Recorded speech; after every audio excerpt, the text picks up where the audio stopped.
hatuwezi kurudi nyuma. Baba kaza mwendo, nchi yetu isonge mbele, hatuwezi kurudi nyuma. Hatuwezi kurudi nyuma. Hatuwezi kurudi nyuma.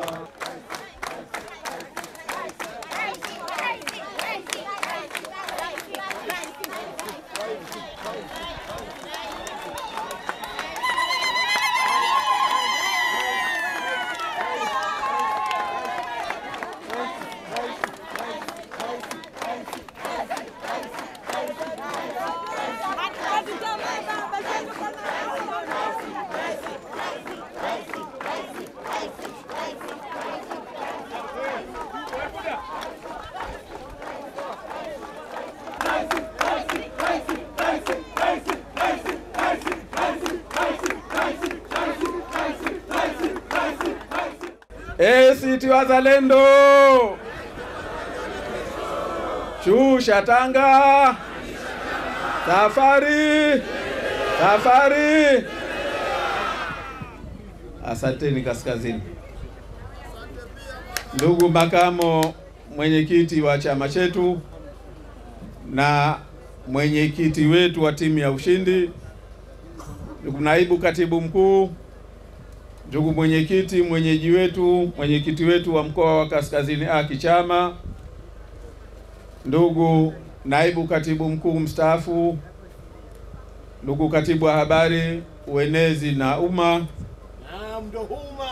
ndugu wajumbe wa kamati kuu, wajumbe wa halmashauri kuu, waheshimiwa wabunge, waheshimiwa wawakilishi na waheshimiwa madiwani ambao mlichaguliwa juzi na wananchi, ndugu wanachama wenzangu, na hasa ni watambue wazee wetu mbalimbali wanaendelea kutuunga mkono kuwa na sisi nyote kwa pamoja, ndugu mawakala wetu kwa pamoja nyote, mabibi na mabwana, asalamu alaykum. Habari ya mchana. Kwanza niungane na nyinyi kumshukuru Mwenyezi Mungu. Alhamdulillah, katupitisha mote na leo katukutanisha hapa kwa furaha kabisa. Furaha juu ya majonzi, lakini furaha kwa sababu ya imani tuliyokuwa nayo. Watu walijitangaza wameshinda, lakini unajiuliza, wao wana huzuni, wana majonzi, macho chini. Mungu kawapitishia idhara iliyokuwa kubwa sana, maana dunia imeona na wenyewe wamejiona. Msione wanayofanya bwana, yote ni kujikurupusha tu, lakini roho zinawa. Naam. La pili, naomba kwa dhati kabisa niwashukuru nyote kwa kuendelea kusimama katika safari yetu, kuendelea kuwaonesha na kuionyesha dunia kwamba sisi tunajua tunachokitafuta, na hatutosimama inshallah mpaka tutapokipata kile tunachokitafuta. Haya mahudhurio yetu, hamasa yetu siku ya leo, wakati kama huu wa dhiki, basi ni kielelezo cha kutosha. Na mimi niwaambie tena, haya jamani, yanawashughulisha watu kweli kweli. Haya yanawatia homa, haya yanawatia mughuma kweli kweli. Kwa hivyo mimi niwaombe, niwashukuru na niombe tuendelee kusimama, tulitawakali kwa Mwenyezi Mungu, na sisi wenyewe tukatia juhudi zetu kwa dhati kabisa, na Mwenyezi Mungu kasimama na sisi. Hawa walipanga mabaya kweli kweli, walitupangia mabaya kweli kweli, lakini Mwenyezi Mungu akatuongoza njia, akasema mmeniomba na mimi na wajibu. Haya hayatowapata, inshallah yatawapata wao wenyewe. Msiwaone wengine wamesimama lakini wanakwenda udama. Naam. Mkiwaona nyinyi wazima lakini wagonjwa. Naam. Na inshallah kila aliyedhulumu, madam Mwenyezi Mungu mwenyewe kajiwekea miiko kwamba hadhulumu kiumbe wake aliyemuumba mwenyewe. Tizameni nyinyi hasira ambayo Mwenyezi Mungu anayo kwa aliyemdhulumu kiumbe wake, jambo ambalo mwenyewe Mwenyezi Mungu kajikataza. Sasa tuwe na imani hiyo, tuitakidi hiyo, tuwe na yakini ya jambo hilo. Ndugu zangu, tumeambiwa hapa, akasema naibu katibu mkuu, kwamba tumeyapita tuliyoyapita, alhamdulillah.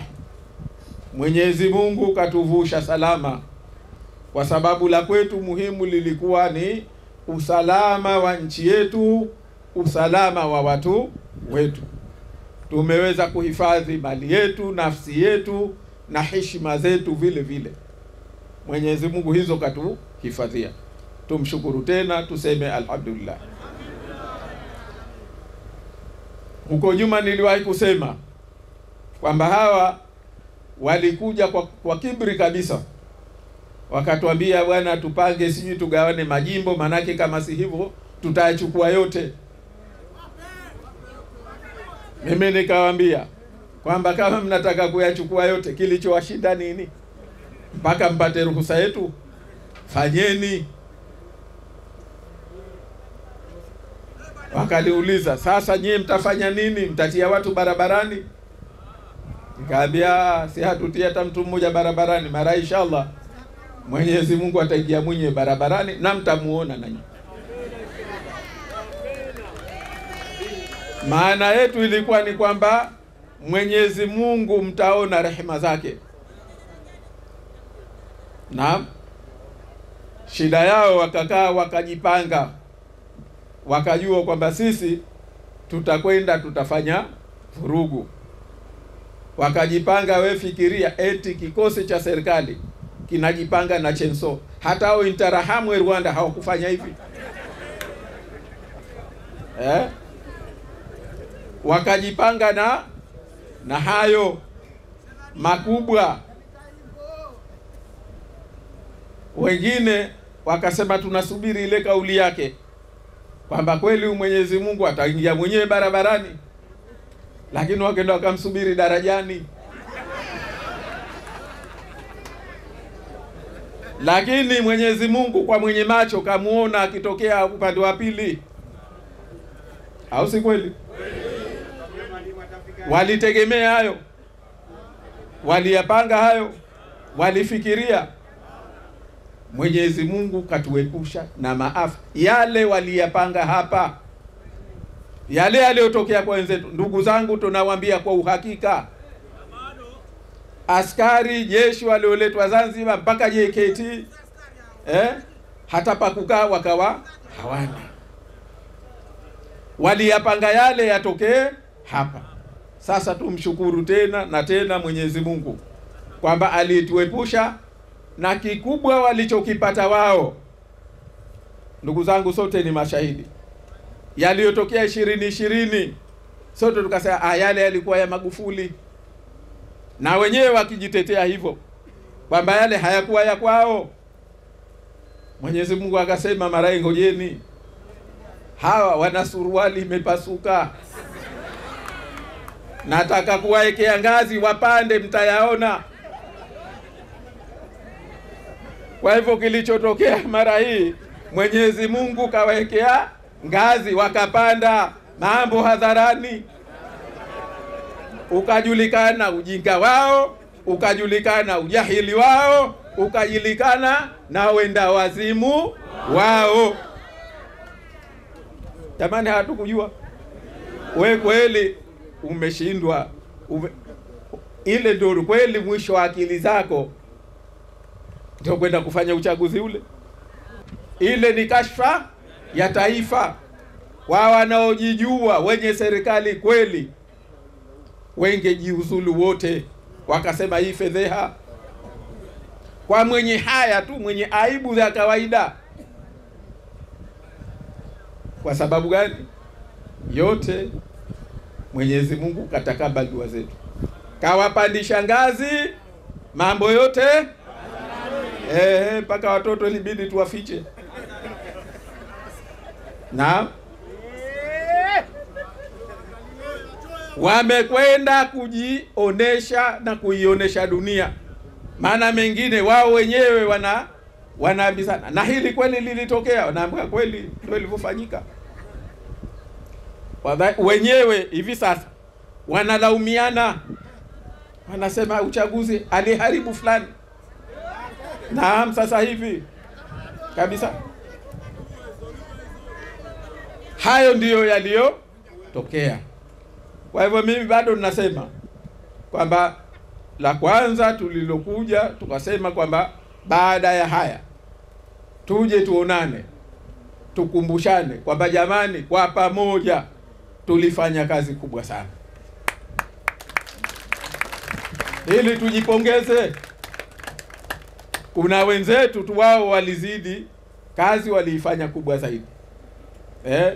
Ya kwanza, timu yetu ya ushindi iliongozwa na makamo mwenyekiti wetu. Jamani, mimi naomba tuipongeze kweli kweli. Manake sio ilifanya kazi sio tu ya kusimamia uchaguzi, lakini uchaguzi ni gharama. Ndugu zangu, kazi iliyofanya timu hii kutafuta fedha yote tukayatimiza.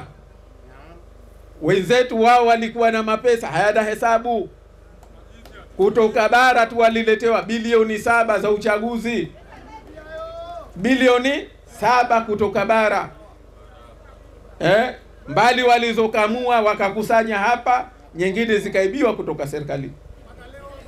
Lakini wengine wenyewe wanatuambia mpaka siku ya mwisho, siku ya uchaguzi, bado wameletewa michango bilioni 1 na milioni 250. Kuna bwana mmoja ikazitia mfukoni na chenji tu ya uchaguzi. Lakini sisi hatukuwa na kitu. Unatembea na chombo kinawakataa, unakuja na chupa drop, unaongeza mafuta, safari unakwenda. Hivyo ndo tulivyokwenda. Lakini ndugu zangu, tuuseme ukweli, tuliwagaragaza, hatukuwagaragaza, hatukuwanyoosha, tumewanyoosha. Tulipanga mipango yetu. Kuna mipango gani ambayo hatukuitimiza? Tumewagaragaza kwenye uchaguzi, kwenye kura za urais. Tulisema mapema hawa tunakwenda kuwaduaza, na wakadua kweli kweli. Kwenye majimbo tulisema hawa, kuna majimbo marai wenyewe watadua, na kweli majimbo waliodhani ni wao yao, Makunduchi leo unakwenda kuiba kura Makunduchi. Na hamkusikia, sizipo mpaka klipu walivyoiba kura Makunduchi. Na mwingine kasema makamo mwenyekiti. Jimbo la Amani ambalo siku zote wao wanasema ni la kwao, limehesabiwa sanduku moja, akasema funga. Hapa kaliki tena. Sasa ndio tunachosema sisi, ndugu zangu, tuendelee kuwa na amani kwamba tulioyapanga alhamdulillah yote kwa asilimia zaidi ya 100 tumeyatimiza.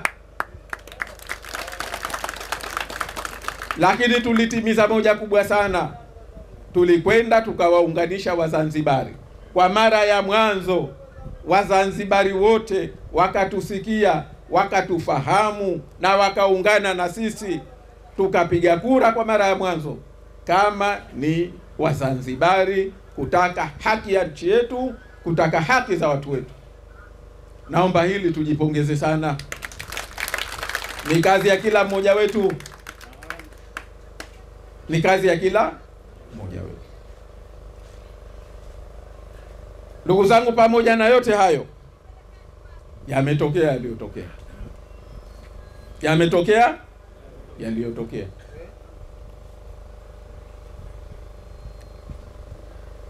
Sisi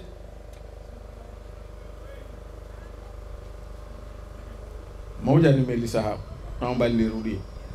Katika pongezi hizi, ndugu zangu, mimi naomba tuungane kwa pamoja, tuwapongeze kwa namna ya kipekee kabisa mawakala wetu. Hawa walikuwa makamanda kwa sababu kazi ya uwakala katika nchi kwanza ni kazi ya kuuza roho, lakini walijitoa, wakajitolea na hali ilivyokuwa, lakini bado wakenda wakasimama kidete, na leo ndio wamekuwa wao sababu kubwa ya sisi kuwa na amani kwamba haki yetu itakuja. Ile kwamba wametolewa peke yake, basi sisi ni hoja yetu kubwa ya msingi kabisa kwamba hapakuwa na uchaguzi. Tushukuru na tuwapongeze kweli kweli. Hawa ndugu zangu ndio nasema tumepita aliyopita, lakini tuwe na amani kwa sababu ya kwanza, uchaguzi huu pamoja na yote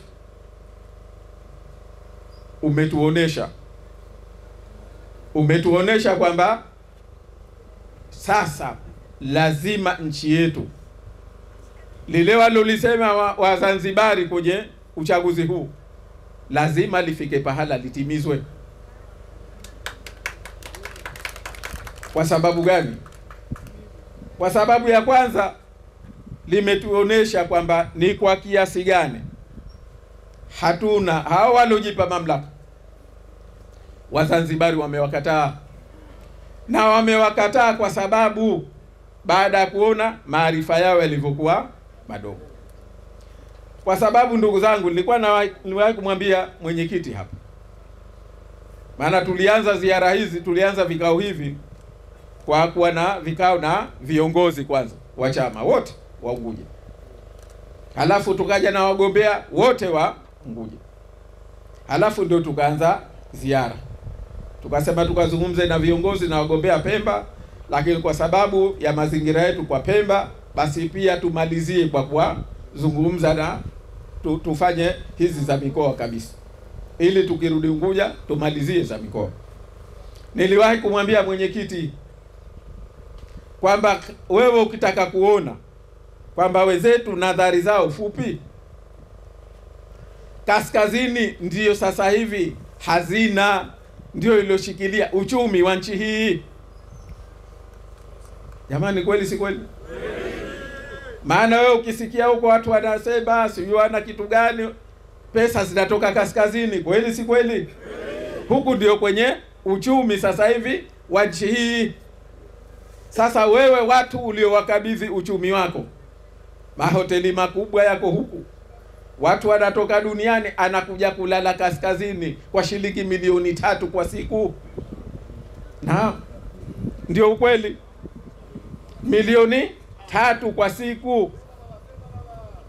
Kwa siku moja mtu anatoa milioni 3, lakini kwa hesabu za serikali wenyewe milioni 3 ndio wastani wa kipato cha Mzanzibari kwa mwaka mzima. Tumefahamiana? Sasa leo watu wanaotoka huko duniani kuja kaskazini, hawa kaskazini, wewe hiyo mali yako wewe unalala mjini, wewe unakaa mjini. Hawa watu uliowaacha walinde mali hii, uliowanyang'anya ardhi zao ukajenga mali hii, uliowafanyia kila aina ukafanya hayo uliowafanya, hawa ndio unakuja kuwadhulumu?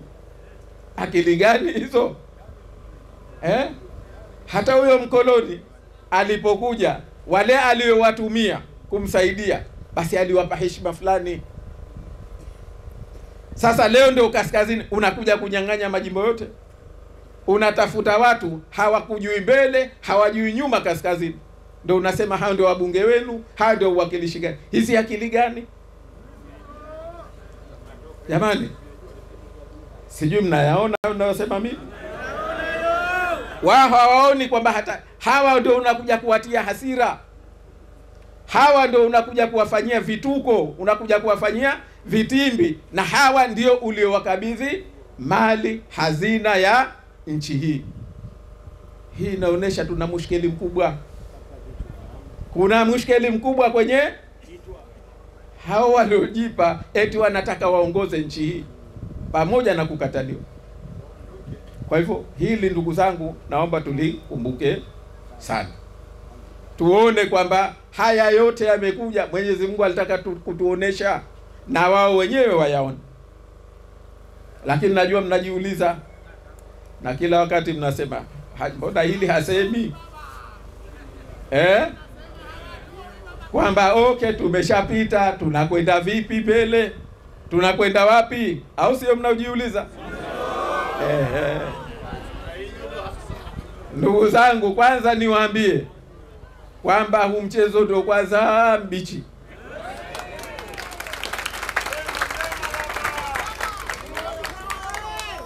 Sisi hatujaanguka wala hatujateleza. Ni kama anayecheza ng'ombe tu. Kapiga ngea. Sisi tunachosema kwanza, ndio kwanza mchezo wenyewe ndio umeanza. Ile ilikuwa ni trailer ya kuonesha kwamba hawa jamaa mwisho wa uwezo wao ni huu, watakavyopita ni hapa. Sasa ndio huo mchezo wenyewe wa safari yetu inaanza sasa hivi. Na katika hilo, ndugu zangu, naomba tujitayarishe kwamba hii safari bado ipo. Tujitayarishe na haitokuwa rahisi. Mimi hilo sitaki waambie uongo. Tujipange, tujue bado tuna safari. Tunafahamiana? Tujipange, safari haijaisha. Safari yetu haikuwa uchaguzi. Safari yetu ilikuwa ni kudai haki yetu, haki ya nchi yetu. Au sivyo, wana wa Kaskazini? Wana wa Nungu, hiyo ndio safari yetu. Wana wa Mkwaju, hiyo ndio safari yetu. Au sivyo jamani? Hiyo ndio safari yetu. Tumefika. Hawa walidhani ndio kwa ikifika uchaguzi akisha kutokea wakapangana nambari. Nchi hii sasa hivi inatawaliwa na nambari alizozitangaza jaji mmoja. Wakwenda wakapanga nambari, wakaona ndio hadithi, mchezo utakuwa umekwisha. Kwa hivyo naomba mimi sote tuondoke hapa tukijua kwamba safari ndio imeanza, awamu ya pili ya safari yetu. Na katika hilo hatua tulizochukua, kuna mambo lazima tufahamiane. Hatua ya kwanza tulisema kuna mlango mmoja wa sheria, huu lazima tuutumie. Katika hii safari una milango mingi. Wa kwanza ni wa sheria, nao ni wa kufungua kesi mahakamani. Sisi tukasema huu, wacha wa kwanza tuutumie huu, kwa sababu una muda. Hawa watu walikwenda 2018 baada ya kuleta kura mapema, lakini wakaona wapunguze muda, ili wakishakupiga mtu defrau, wakishakumpiga mtu atahukumiwa, baada akija kishuka baada ya siku 7, muda wa kupeleka kesi mahakamani utakuwa umekwisha. Tunafahamiana? Baada zamani muda haukuwa siku 7, waliupunguza maksudi, ili ukishakupigwa na Mungu utakuja kujishtukia siku 7 zimekwisha. Tukaambia sisi tulikuwa tumejipanga, mchoro wote mzima tulikuwa nao juu ya meza, kwamba hawa watakwenda kufanya hivi, tunajipangaje. Kwa hivyo ndio maana sisi tumefungua kesi, hata siku 7 hazijamalizika. Ndugu zangu, tumefahamiana? Tumefungua kesi kwa majimbo yote tuliotaka kufungua, hata siku 7 hazijamalizika. Wamebaki wao wenyewe sasa ndio wanababaika. Tena wengine Mungu alivyowakosesha nadhari watu hawa, au anavyowafedhehesha mwaka huu. Mtu mkubwa kiongozi leo anasema waache waende mahakamani. Majaji wote si wetu. Hawa zitapigwa dana, zitamalizika siku, miaka 5 hazisikilizwi. Ndiyo maana tumo kwenye safari hii. Sisi ndio tunajua mlitaka mahakama ziwe hivyo, lakini tunasema huu ndio mlango uliopo. Sasa hiyo wanajipa tu amani. Wengine jana wameanza kupiga simu, nasikia mmesema kwamba tusichukue mikopo, mbona mnatutia tumbo joto? Kaambia chukueni, mtaona. Mughma umeingia kwa sisi kutumia mlango huu. Huko kwenye tume wameitana, wanaanza eti kuweka hesabu zao sawa. Sisi swala la hesabu ni ujinga wenu kwa 100%. Kila mlipopashika basi pameoza, pamewaacha bwana. Mwaka wa kufanyani miti yote, hata barabara pia uteleza. Kwa hivyo kwa kaskazini majimbo yote 5 tumefungua kesi. Tumefahamiana tena, tuwe na amani. Hawa wao sasa hivi amani yao eti wataichezea mahakama. Tunajua mnapenda kuichezea mahakama, lakini tutaonana. Panya fundisho kula usufi, au sio? Naam. Na la pili walokuwa wamefanya kwamba wameweka gharama kubwa ya kesi. Kila kesi moja 2.5 milioni. Kule bara nadhani 200,000. Lakini wao hapa Zanzibar eti kwenda kupeleka kesi mahakamani 2.5 milioni. Tumefanya maarifa hayo, tunayatafutia uwezo na tumeyakamilisha kwa sasa hivi, hasa kwa kaskazini. Kwa hiyo huo mlango wa kwanza, lakini mlango wa pili, ndugu zangu, na naomba hili tujuane vile vile, kuna chenji ya mwizi. Kuna nini? Chenji ya mwizi. Huu mwizi kakuibia 100,000, 20 zimemdondoka, utaziacha? Eti jamani, utaziokota? Si utakwenda kuzitumia? Sasa na sisi tunasema kuna hayo majimbo yaliyoyaacha na ambayo hasa ya kisiwani Pemba.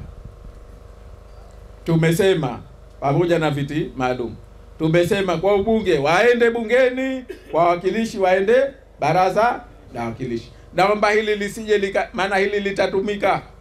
Hawa kazi yao sasa hivi wamekaa kama ibilisi. Akikukosa mbele atakukatizia kwa nyuma, almuradi wewe kazi yake akuzonge. Sasa na haya yatatumika kwamba boda, mnaona si washakwenda barazani, si washakula kiapo. Chenji ya mwizi sisi tumeamua, ndugu zangu, tuitumie. Tumefahamiana? Naam. Sasa hayo muhimu sana, ilikuwa tuelewane. Lakini jengine ni kwamba baada ya hapo sasa tunakwenda wapi? Maana mnaona mbona bado hatujafika au vipi? Baada ya hapo tunakwenda vipi? Ndugu zangu, mimi naomba kwanza katika hili tufahamiane. Kuna jambo muhimu sana tufahamiane. Maana wengine baada tu ya haya, hao wenyewe nao pia walianza kuja kutuambia sasa, maana yake mambo yameshamalizika, sijui amesha nini. Kwa hivyo twendeni tukatizame namna gani ya kuyatengeneza, ya kujenga nchi yetu, ya kuambia wewe leo nadhani ulitaka kula kisambu ukala utupa.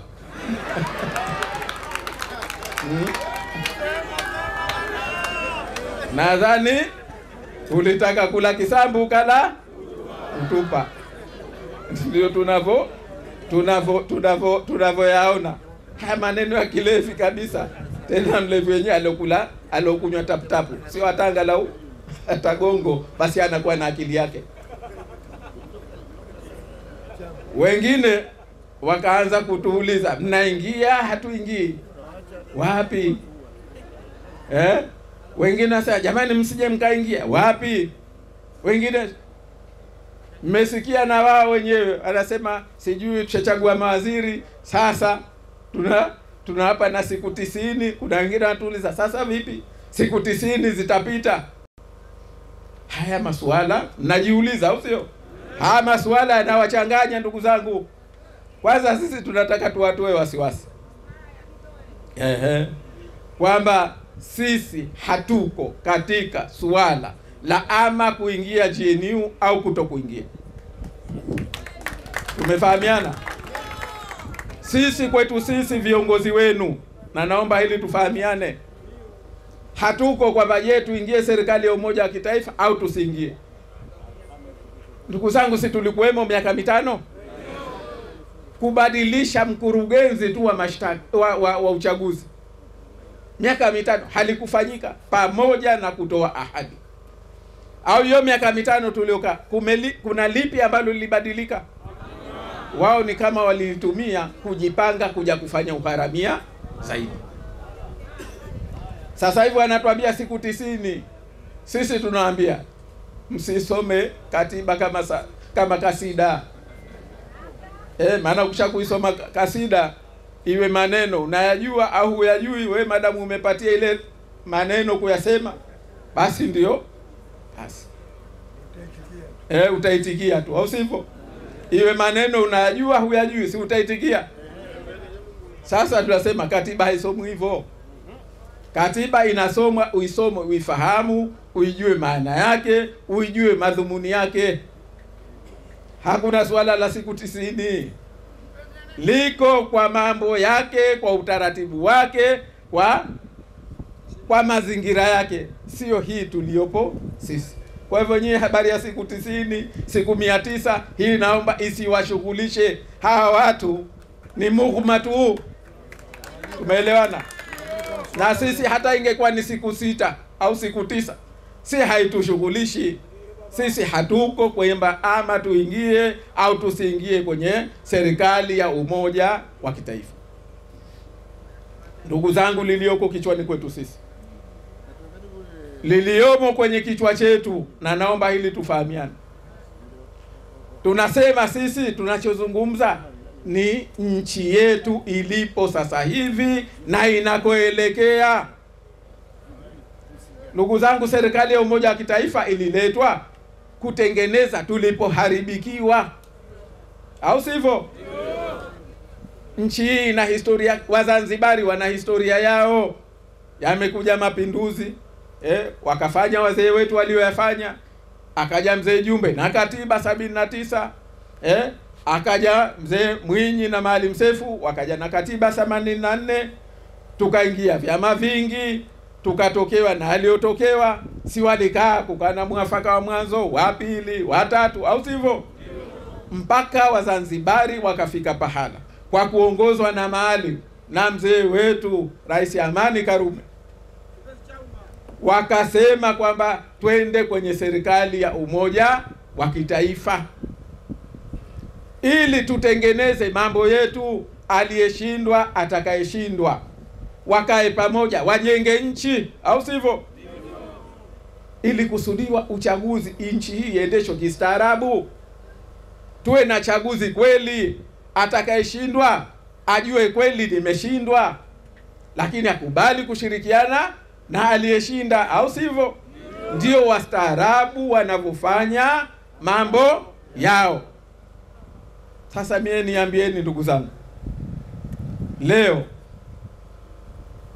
hebu niambieni, leo tumeona watoto wetu wadogo wamechukuliwa, wamekwenda kufundishwa wizi. Serikali iliyopatikana kwa watoto wetu kwenda kufundishwa wizi, wakawawizi, wakawaibia watu hawa, hiyo serikali ndiyo tunayoitaka? Ndiyo safari ya Wazanzibari?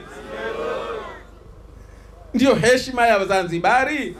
Ndiyo akhlaki zetu? Sijui tunafahamiana? Hapa tulipo tuko porini, tuko kizani ndugu zangu, tumefikishwa hapo. Sasa mtu ambaye leo kachukua watoto wadogo, kama kiongozi una dhamana, una dhima, tuna dhima kama viongozi, kama wazee, watoto wetu tuwanyooshe, au sivyo? Wawe raia wema. Leo uchaguzi huu ili watu wapate madaraka, wamekwenda kuwachukua watoto wadogo wakawafanya wezi. Hiyo ndio nchi gani? Ndio Zanzibar tunayoitaka? Hiyo ndio Zanzibar yetu ndugu zangu? Sasa tujadili nini? Kuingia au kutokuingia? Tunakwenda kujenga Zanzibar ya watoto wezi?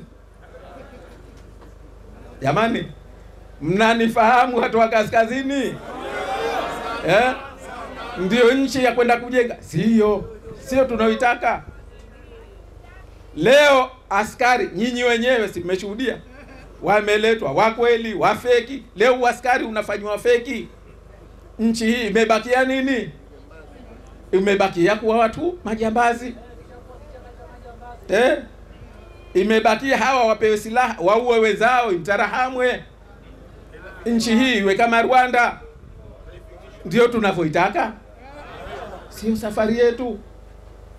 Nchi hii leo askari kawa mwizi. Sasa mwizi atakamatwa na nani?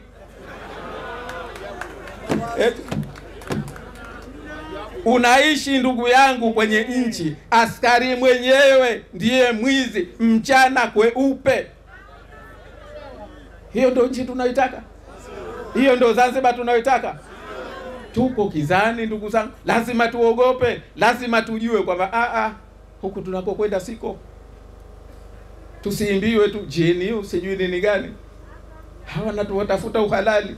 Tazama tena walivyokuwa hawa watu wabaya. Siku hizi askari wamemuona mtu anaiba kura, hawakumuuliza. Askari wameona watu wanakuja, hawa sio, hawakuuliza. Wameona watoto wadogo, hawakuwauliza. Kwa wao hii si jinai. Kwa wao hii si jinai. Leo watu wanavuruga uchaguzi, ambalo ni kosa kubwa duniani. Duniani ukivuruga uchaguzi ukapata ushindi kwa njia ya kuvuruga uchaguzi, kwa njia za kughushi, hilo ni kosa ambalo mapato yake yote unayoyapata zinakuwa fedha haramu. Na duniani hizo ni sharia za kidunia, sikwambii za Mwenyezi Mungu. Zinaitwa sasa, pesa zozote utakazozipata hizi ni fedha haramu, ni proceed of crime wanasema. Ni fedha zilizotokana na uhalifu, kuvuruga uchaguzi, kuiba uchaguzi, kughushi. Hii ni kosa la jinai. Fedha utakazozipata hizo ni fedha haramu. Leo tunakwenda kuwa na wawakilishi wote wahalifu. Leo wawakilishi hawa ndio wanateuliwa waziri. Tena mtu anaambiwa wewe waziri wa fedha. Fedha hizo zitakuwa salama? Wewe ndio waziri wa wanawake na watoto. Wanawake hao watakuwa salama? Watoto wao watakuwa salama? Maana waziri mwizi. Eti jamani, hatari kwenye nchi yetu. Leo tumefikishwa pahala zimeundwa una mtu leo makamo wa pili wa rais jimboni kwake kaiba kura. Tusemeni, tuyaseme haya mambo wazi. Tunamuonea haya nani? Ushahidi upo, tuna ushahidi, na yeye ndio mtendaji mkuu wa serikali. Tunao ushahidi, kura za wizi, kashinda kwa wizi. Tumefahamiana? Naseme leo eti kenda kakamatwa mtu kasema msikitini, jamani iliyofanyika dhulma.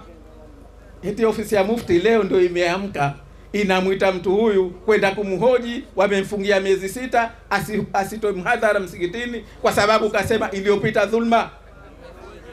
Ndio ofisi ya mufti leo tulionayo. Ndugu zangu, hii hatari. Halafu anaitwa polisi, anaambiwa kila Alhamisi wewe nenda njoo uripoti hapa. Polisi wewe nilokuona ukiiba? Ndio unaambia mimi leo kwa kusema kwamba kilichofanyika wizi ndio limekuwa kosa.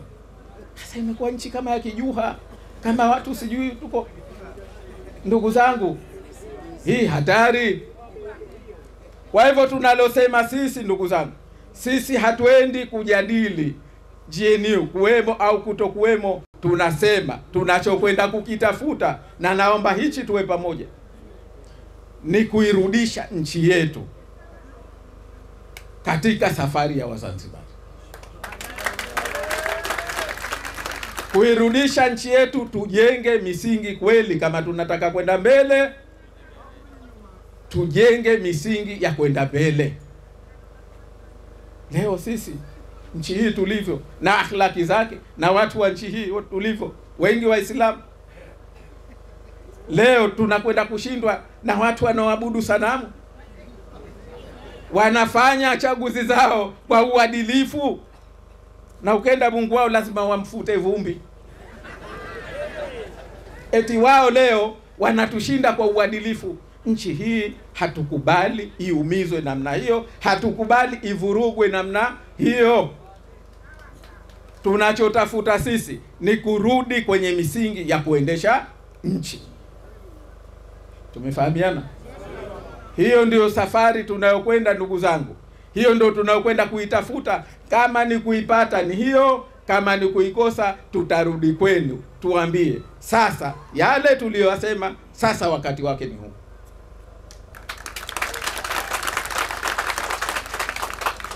Tumefahamiana? Na kwenye hili nataka niwaambie ndugu zangu, tuna muda wetu, sio muda watakaoamua wao. Tumefahamiana? Tuna muda wetu, lakini la msingi ni hili kwamba sisi hatuendi kwenye mjadala wa kwamba tuingie serikali ya umoja wa kitaifa au tusiingie. Kama itahitajika, tutakubaliana kama kweli haya ndiyo tutakayokwenda kuirudisha nchi katika misingi yake. Kuirudisha nchi iwe kweli Zanzibar, ifate safari ya Wazanzibari wanaokwenda. Hapo kama GNU ndio itakuwa solution kwa utaratibu tutakaokubaliana. Hapo ndio tunaweza tukaingia sasa kwenye mjadala wa kwamba je, tuingie serikali ya umoja wa kitaifa, tuyatekeleze haya tuliyokubaliana. Hapo ndio tunapoenda ndugu zangu. Jamani, hapo sawa? Tunakubaliana hapo au hamjatufahamu? Mmetufahamu kwamba mtuamini kwamba sisi hatutokubali kwamba tuendeshwe, kwamba eti leo tuwe na serikali iliyopatikana kwa njia za kihuni kama hivi, halafu tukaseme basi tukae tufanye kazi gani? Tukashike msaafu na sisi? Hiyo sisi si watu wa kutafuta vyeo. Tumefahamiana? Hakuna mwenye tunu ya umakamo, hakuna mwenye tunu ya uwaziri, hakuna mtu mwenye tunu ya cheo. Sisi tunu yetu ni nchi yetu.